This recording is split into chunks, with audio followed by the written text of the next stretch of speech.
सुधा समाधान।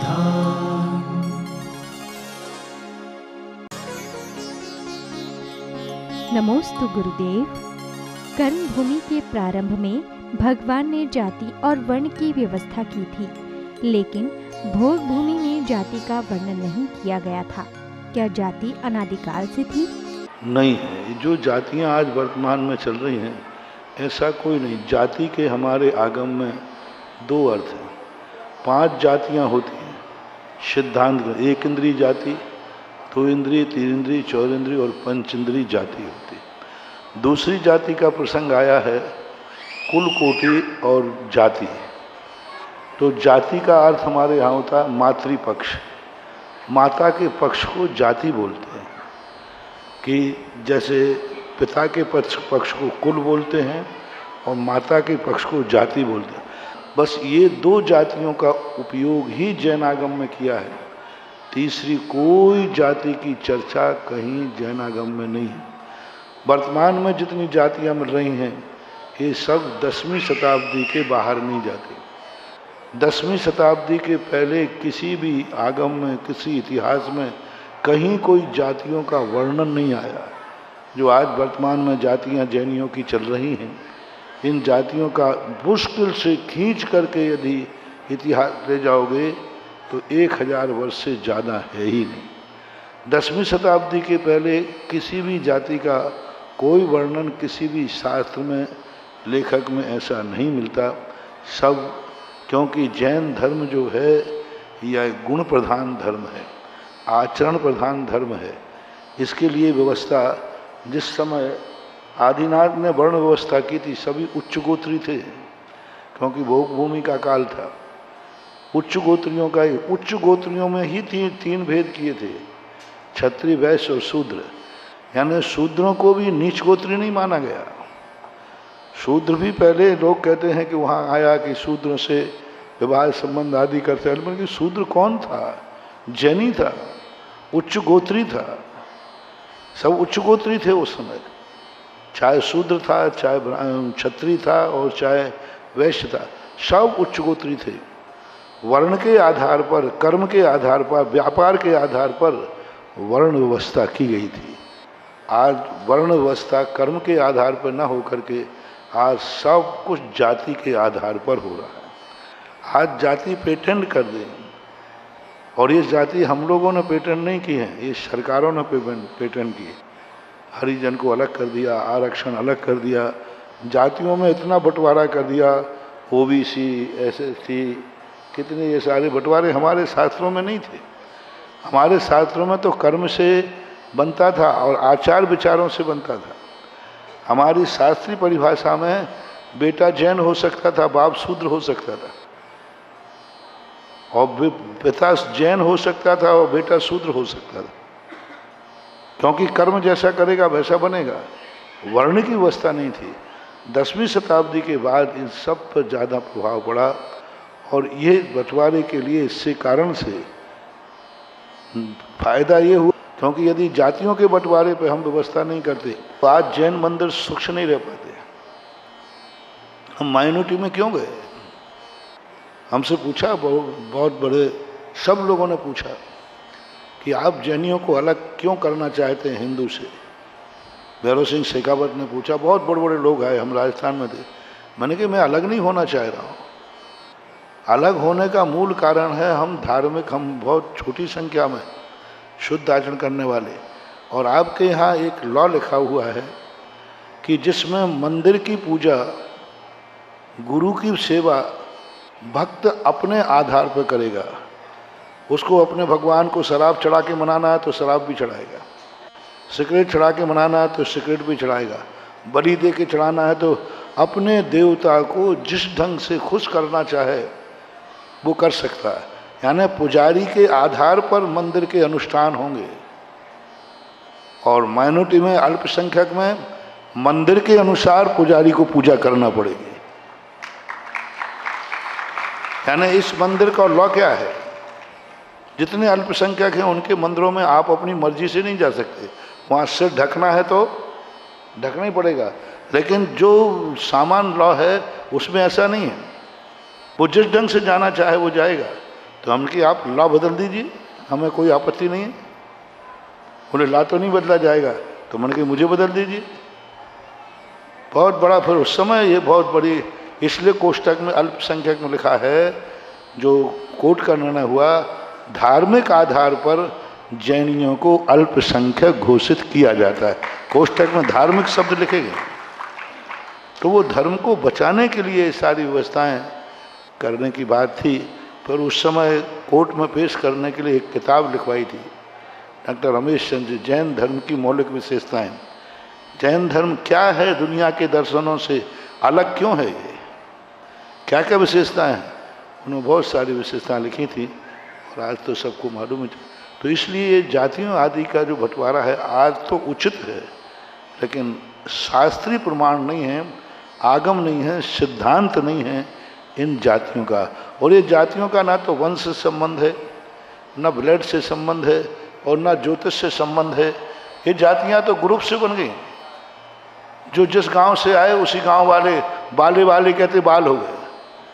खंडेला से आए तो खंडेलवाल हो गए, पाटन से आए तो पाटनी हो गए, छाहड़ से आए तो छावड़ा हो गए, कांसल गांव से आए तो कास्तीवाल हो गए। गांव के आधार पर वो चल गया सब। ये बघेरा से आए तो बघेरवाल हो गए, बघेरा गांव है राजस्थान में, केकड़ी के पास, वहाँ से निकले तो बघेरवाल हो गए। यानी ये कोई ना जाति है ना वंश है, कुछ नहीं है, एक पहचान थी। और पहचान आज ऐसी जाति बन गई कि आज इसी जाति पे लोग मरने मिटने को तैयार हैं, हमारी जाति ऐसा।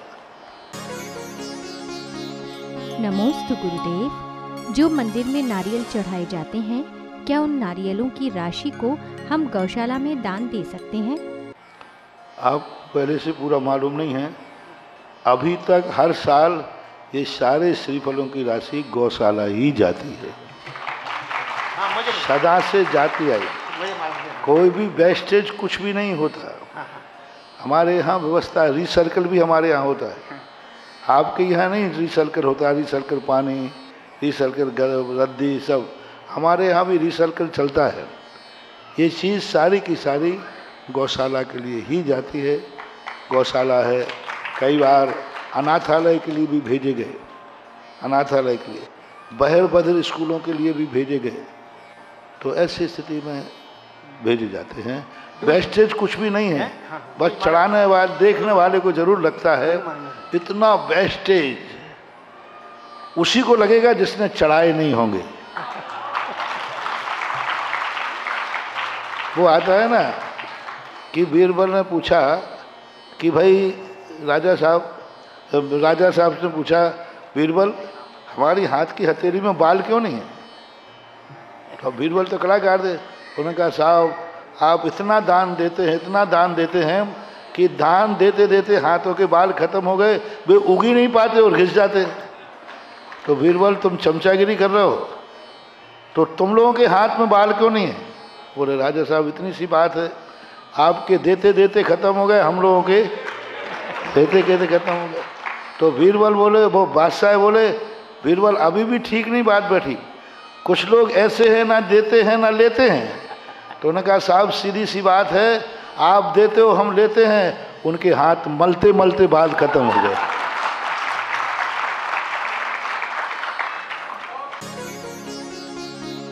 नमोस्तु गुरुदेव। अर्थ परावर्तन काल किसे कहते हैं? एक परावर्तन की प्रोसेस है जैनागम में। तो अर्ध पुद्गल परावर्तन, तो पुद्गल का जो अर्ध पुद्गल परावर्तन होता है उसकी एक बहुत बड़ी लंबी चौड़ी प्रक्रिया है, पंच परावर्तन और एक पुद्गल परावर्तन। तो एक परावर्तन जो पुद्गल है, कर्म नौ कर्म आदि को लेकर के उसका परिवर्तन जितने में हो जाता है उसके आधे भाग को पुद्गल परावर्तन कहते हैं। आपको समझने के लिए असंख्यात 24 जितने काल में हो जाती हैं उतना काल अर्ध पुद्गल परावर्तन का होता है। यानी वर्तमान में जो 24 है, इस 24 का जो काल है 10 कोड़ा कोड़ी सागर वर्ष ऐसा, और ऐसी असंख्यात 24 व्यतीत हो जाती हैं, उसको अर्ध पुद्गल परावर्तन बोलते हैं। नमोस्तु गुरुदेव। हम पहली बार माता पिता बने हैं तो हमें अपने बच्चों को कैसे संस्कार देने चाहिए? सबसे पहले तो अपना बच्चों के लिए कुलाचार सिखाना चाहिए कि जैन कुल में तुम जन्मे हो तो जैन कुलाचार क्या है, और वो कुलाचार का जो पालन यदि कर लेगा तो व्यक्ति कम से कम कुल दीपक तो बन जाएगा। फिर बड़ा होने के बाद उसको धर्माचार सिखाना चाहिए। जो जैन धर्म की बातें जो होती हैं, जो धर्म का स्वरूप होता है, वह करना चाहिए। जब भी वो कुलाचार के विपरीत जावे तो उसको समझाना चाहिए, क्योंकि बाजार में जाएगा तो अनेक लोग मिलेंगे। तो उन्होंने कहा नहीं, वो उनके कुल की परंपरा है, हमारे कुल की ये परंपरा नहीं है। तो आज जो समझाने में कुलाचार की परंपराएं लोग भूल गए, क्योंकि पिता खुद कुलाचार से रहित हो जाता है, परिवार खुद कुलाचार से रहित हो जाते हैं, फिर वो कैसे समझा पाए। पहले स्वयं को मैं सदा करता हूँ, एक पिता को कैसी ज़िंदगी जीना चाहिए, वो अपने बेटे में कौन कौन से दोष नहीं चाहता है, वे दोष अपनी ज़िंदगी से निकाल देना चाहिए। ये सबसे बड़ा नियम है। वो क्या नहीं चाहता, मेरा बेटा क्रोध नहीं करे तो स्वयं क्रोध का त्याग करे, मेरा बेटा गाली नहीं देवे तो स्वयं गाली का त्याग करे, मेरा बेटा गलत खान पान ना करे तो स्वयं गलत पान का त्याग करे। क्योंकि बेटा प्रतिलिपि होता है, प्रतिकापी होता है, वो घर के संस्कार देखता है कि किस प्रकार के हैं, इस प्रकार करना चाहिए। ऐसा नमोस्तु गुरुदेव। आर्त ध्यान और रौद्र ध्यान से कैसे बचना चाहिए? इसके लिए तो ये सारे उपाय हैं, षड आवश्यक। धर्म ध्यान की तरफ अपने मन को लगा दें तो आर्त और ध्यान से बच सकते हो। ध्यान तो कुछ ना कुछ होगा, क्योंकि ध्यान से रहित व्यक्ति संसार दशा में कभी हो ही नहीं सकता। कोई ना कोई लेस्या होगी, कोई ना कोई कषाय होगी, और कोई ना कोई ध्यान कभी भी अंतराल को प्राप्त नहीं होता। ऐसा कभी नहीं हुआ कि इस जीव ने 1 घंटे ध्यान नहीं किया। ऐसा कभी नहीं होता कि ध्यान की शांतर मार्गना नहीं है। कोई जीव ध्यान से रहित नहीं है, चाहे वो निगोदिया जीव हो, चाहे नारकी जीव हो, सभी कोई ना कोई ध्यान करते हैं। आर्त और ध्यान करते हैं तो धर्म ध्यान तो करना ही पड़ेगा। तो धर्म ध्यान करेंगे उतनी देर आर्त और ध्यान छूटा रहेगा। यही उपाय है। नमोस्तु गुरुदेव। होम्योपैथिक दवाई में अल्कोहल का प्रयोग होता है, क्या मांस मदिरा त्यागी लोगों को होम्योपैथिक दवाई का प्रयोग करना चाहिए? मेरी राय से तो दवाई का प्रयोग करना ही नहीं चाहिए। अब क्या राय है? आप मरो। इन सब चीज़ों पर बहस के विषय नहीं होते। इन सब चीज़ों पर परिस्थिति देखी जाती है, मरीज देखा जाता है, हानि लाभ देखा जाता है, किस परिस्थिति में कहाँ स्थिति बन रही है, किस रूप में बन रही है। मैं आपसे ही पूछता हूँ कि आपका और आपका बेटा और आपको डॉक्टर कह रहा है कि एक इंजेक्शन है आपको बचा सकता है, लेकिन एनिमल प्रोडक्ट है, स्पष्ट रूप से एनिमल प्रोडक्ट है। आपकी क्या राय होगी? नहीं करेंगे। और आपका एक बच्चा है, नहीं करेंगे इस्तेमाल। हैं? नहीं करेंगे इस्तेमाल। अरे भाई, ये सब कहने की बातें हैं। आप धीरे से कह दो, डॉक्टर साहब बताओ मत आप तो। ये सब चीज़ें परिस्थितियों में काम आती है। किस परिस्थिति में क्या पोजीशन है। कई बार दोष लगाए नहीं जाते, लगते नहीं हैं, लगाए जाते हैं बचाने के लिए। इन सब चीज़ों को तात्कालिक क्या परिस्थितियां हैं, क्या नहीं है, उसी समय विचार करना चाहिए। इस संबंध में कोई कानून नहीं बनना चाहिए। नमोस्तु गुरुदेव। दूसरे संप्रदाय के लोग हमारे जैन मंदिरों पर कब्जा कर लेते हैं, तो ऐसे में हमें क्या करना चाहिए? बहुत बार बता चुके हैं ये, बहुत बार बता चुके। 2 दिन पहले भी अभी बताया था। हम कभी चोर को गलती नहीं बताते। एक माँ को चोर ने लूट लिया रात के 12 बजे। राजनीतिक नेता कहते हैं चोर को पकड़ो, मुख्यमंत्री का इस्तीफा लो, एसपी का ट्रांसफ़र करो, जुलूस निकालो। ये सब आप लोग करते हैं। और हमारी धर्म नीति कहती है इन सब की अपेक्षा पहले उसको पकड़ो जिस बेटे ने माँ को रात में घर से निकाल दिया है।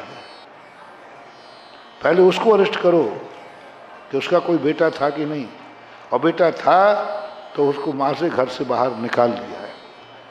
आज गायों के संबंध में हम कहते हैं कसाई काटते हैं। कसाई उतना बड़ा पापी नहीं है, क्योंकि कसाईयों के पास गायें नहीं है। सबसे बड़ा महत्वपूर्ण है किस व्यक्ति ने इस गाय का दूध पिया है और दूध पीने के बाद घर से निकाल दिया है, वो है सबसे बड़ा कसाई। सबसे बड़ा कसाई वो है। वो तो उसको धर्म मानते ही नहीं। उनके लिए तो कोई गाय और क्या पशु सब बराबर है। पर कसाई तो वो है जिसके घर में वो गाय थी, जो धर्म से माँ मानते थे, उसने दूध पिलाया और दूध देने के बाद उसने बाजार में बेच दिया। उस कसाई को पकड़ो। यदि वो कसाई पकड़ में आ गया तो ये सारे जो कसाई है ना, जितने बूचड़ खाने वाले, इनको माल ही नहीं मिलेगा तो जाएगा कहाँ।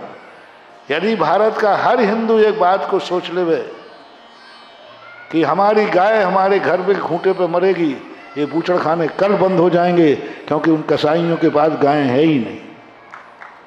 इसी प्रकार से हमारे जैनियों को हमें सोचना है क्यों जा रहे हमारे। अभी कल ही बात कही थी, हमारे प्रमाद के कारण चौराहे पर यदि कोई हम सोना छोड़ देंगे तो कब तक सुरक्षित चाहो।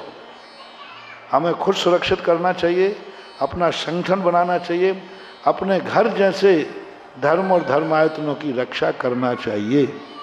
अब उसके लिए साम दंड भेद नीति अपनाना पड़ती है, अपनाना चाहिए।